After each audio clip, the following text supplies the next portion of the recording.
Bonjour à toutes et à tous, bienvenue dans les studios de Mediapart.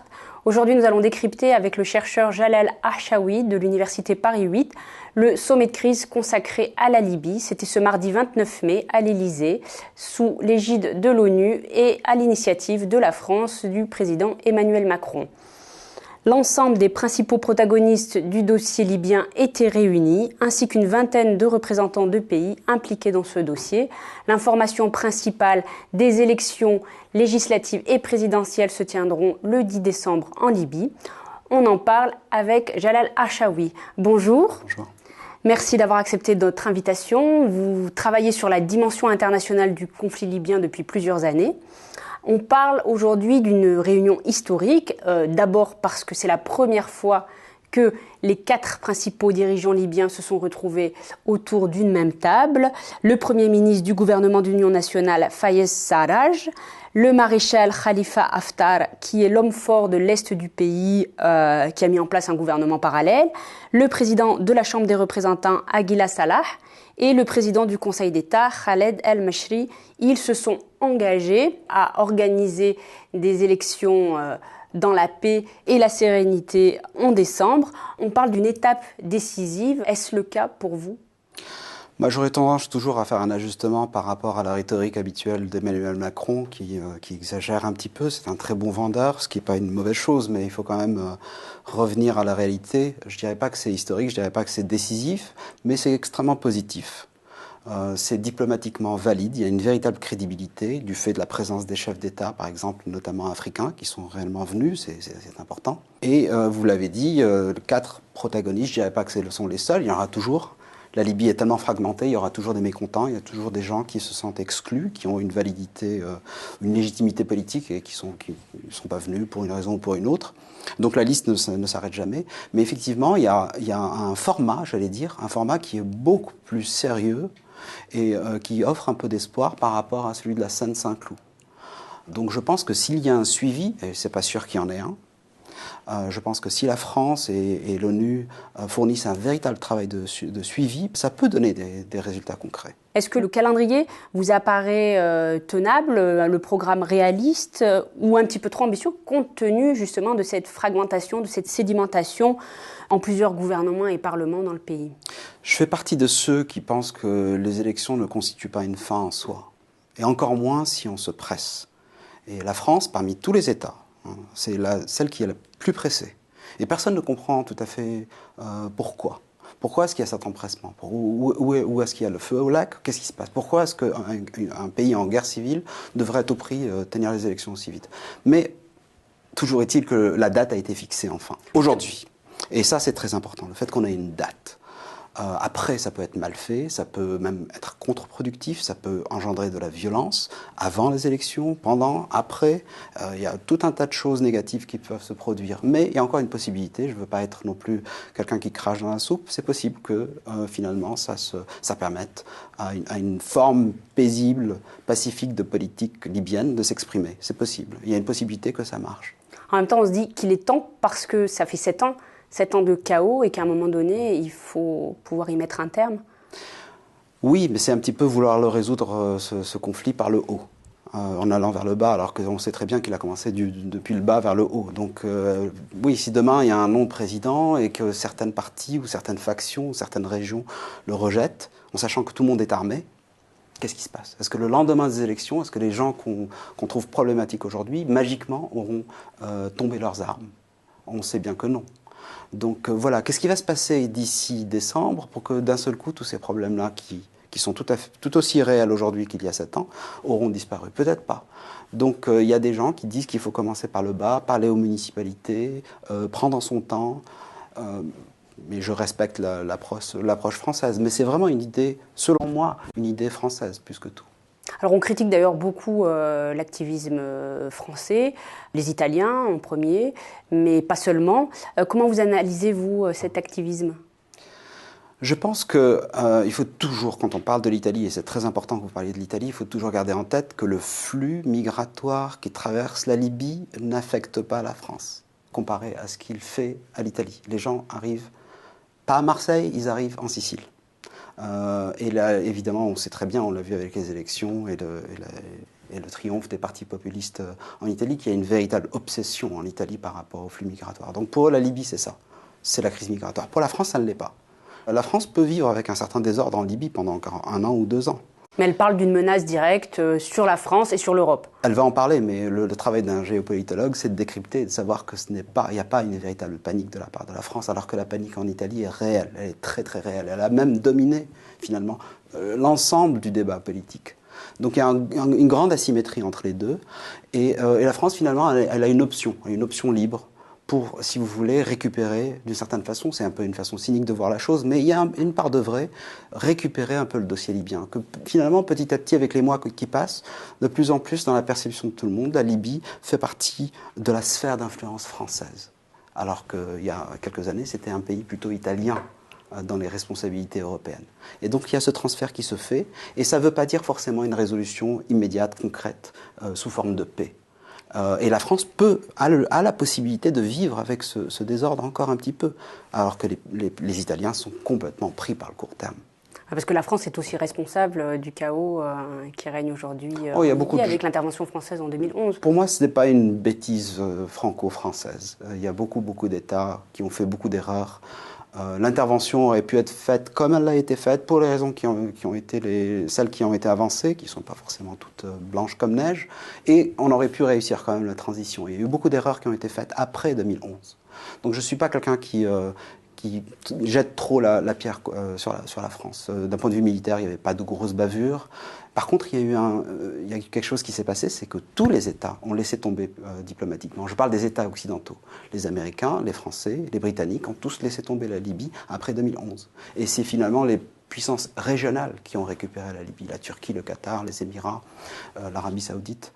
Donc le fait qu'une puissance occidentale vienne s'intéresser à la Libye, c'est pas forcément une mauvaise chose. Je ne suis pas quelqu'un qui est manichéen. Vous dites que c'est l'avenue des Champs-Élysées pour la France sur ce dossier-là en ce moment. Oui. Pourquoi ? Déjà, il y a l'effet Trump. Trump a été élu en janvier 2017 et dès mai 2017, il y a eu le fameux sommet de Riyad, où ce qu'il a dit finalement Trump à Riyad, c'est de dire aux régionaux, c'est-à-dire les puissances du Golfe, celles qu'il aime, pas le Qatar, les Émirats et l'Arabie Saoudite, c'est votre région, faites ce que vous voulez. Si vous réglez vos problèmes vous-même, j'en suis ravi. Moi, je me désintéresse de ce que vous pouvez régler vous. Et dans tout ça, finalement, ça veut dire que la France va jouer un plus grand rôle. Et la France, effectivement, joue un plus grand rôle en Afrique du Nord, en Syrie, en Irak, et ainsi de suite. Et finalement, Trump aura, dans tout ça, complètement donné la Libye à la France. Les Italiens ont leurs problèmes, les Allemands ont leurs problèmes. Donc finalement, il y a qui ? En termes de puissance occidentale, il n'y a plus personne, sauf la France. L'un des enjeux de cette feuille de route, c'est le grand défi constitutionnel, oui. Puisqu'il y a 2 options, une constitution avant ou après les élections, ce qui n'est pas la même chose. Quelle serait pour vous la meilleure ou la moins pire des solutions ?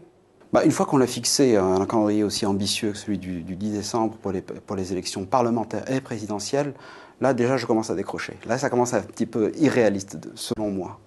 Les 2 options, là, je vous rappelle que dans la Constitution qui existe officiellement aujourd'hui, sur le papier en Libye, il n'y a pas de rôle de président. Évidemment, la France incite pour qu'il y ait des élections présidentielles. C'est ça vraiment que la France veut. Donc il faut créer le rôle de président. Et les Libyens aussi veulent un président. Mais il faut le créer sur le papier. Et là, il y a 2 possibilités. Soit on fait un référendum constitutionnel, c'est-à-dire qu'on surcharge encore plus le calendrier électoral.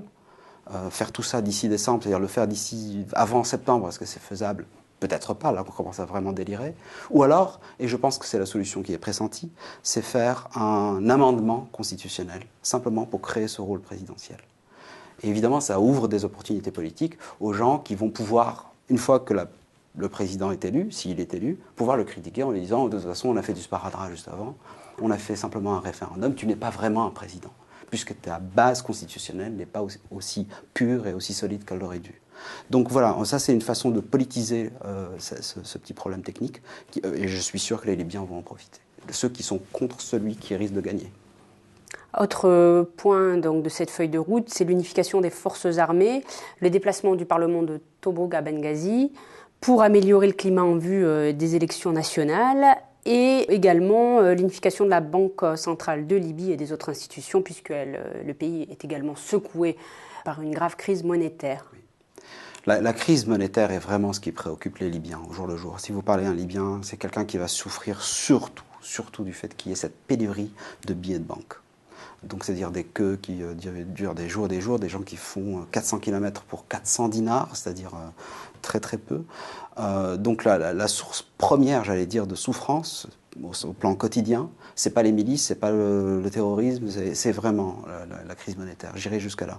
Et c'est pour ça que la France, je pense qu'elle a raison d'insister autant. Elle veut une espèce de nettoyage ou en tout cas une réunification des deux banques centrales qui ne se parlent plus. Et ce qui évidemment vient exacerber ce problème de crise monétaire.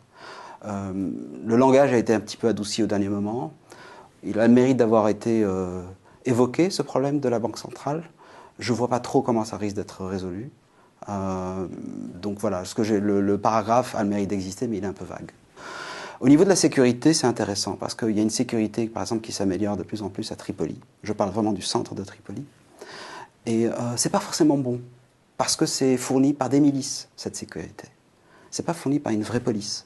Il n'y a pas de reconstruction de l'État. Ce sont des milices qu'on a utilisées, qui sont très très malignes, qui ont compris qu'il fallait fournir une vraie sécurité, un vrai travail pour chasser Daesh, mais ce n'est pas un État. Il n'y a pas d'État de droit, il n'y a pas de transparence, c'est des milices. Et donc finalement, cette sécurité des ambassades, des citoyens, du centre de Tripoli, des entreprises, parce que maintenant il y a les contrats de reconstruction qui vont être de plus en plus un enjeu, ça explique en partie le sommet d'aujourd'hui, eh bien tout ça, ces gens-là, ces entités importantes vont être un peu otages des milices, qui en attendant se donnent à corps joie au niveau de la corruption, au niveau des détournements, au niveau de la pénétration des institutions, de police, d'économique, de la Banque centrale dont on parlait tout à l'heure. Donc c'est une sécurité un petit peu empoisonnée et qui m'inquiète aussi. Vous parlez des milices, est-ce qu'elles pourraient compromettre la tenue d'élections ? Bon, d'abord, il y a plusieurs catégories de milices. Il y a des milices qui, politiquement, sont jugées indésirables ou infréquentables ou qui n'ont pas la bonne couleur et qui sont plutôt ignorées, qu'on essaie d'exclure, qu'on essaie d'éliminer. Il y en avait quelques-unes de présentes aujourd'hui, je crois, une ou deux. Oui. Donc, justement, je parle de celles qui n'étaient pas présentes aujourd'hui. Et celles-là peuvent toujours réunir une force militaire qui surprenne et qui, parce qu'elles se sentent trop exclues, parce qu'on ne leur a pas à parler, parce que pour des tas de raisons, venir reprendre du terrain comme ça de manière très très dure et très très violente, très surprenante dans des moments de calme. Donc ça, c'est une possibilité. Et ça peut arriver demain, ça peut même arriver aujourd'hui. Et il y a une autre forme de milice, des gens, ceux à qui je faisais allusion tout à l'heure, des gens très très malins, qui sont très très aigus politiquement, qui savent que la sécurité qu'ils sont réellement capables de produire, c'est une monnaie d'échange. Et eux ont une vision politique. Ils ont compris qu'ils faisaient de la politique. Ils font de la politique en tenant les armes, en tenant des hommes, en fournissant de la sécurité dans des quartiers, dans des ambassades, et ainsi de suite. Et ceux-là ont une vision tout à fait autre. Ce ne sont pas des gens qui vont écouter ce qui se dit à l'Élysée, qui vont continuer à avancer, changer d'alliance.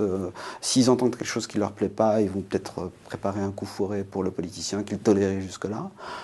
Donc voilà, il y a les milices sales. Toutes sont pour moi sales, hein, il n'y a pas de gentils ou de méchants. Mais vous pouvez diviser en deux catégories. Il y a celles qui sont plutôt exclues, marginalisées, qui sont capables de violence. Et puis il y a les autres qui n'écoutent personne et qu'on croit loyales.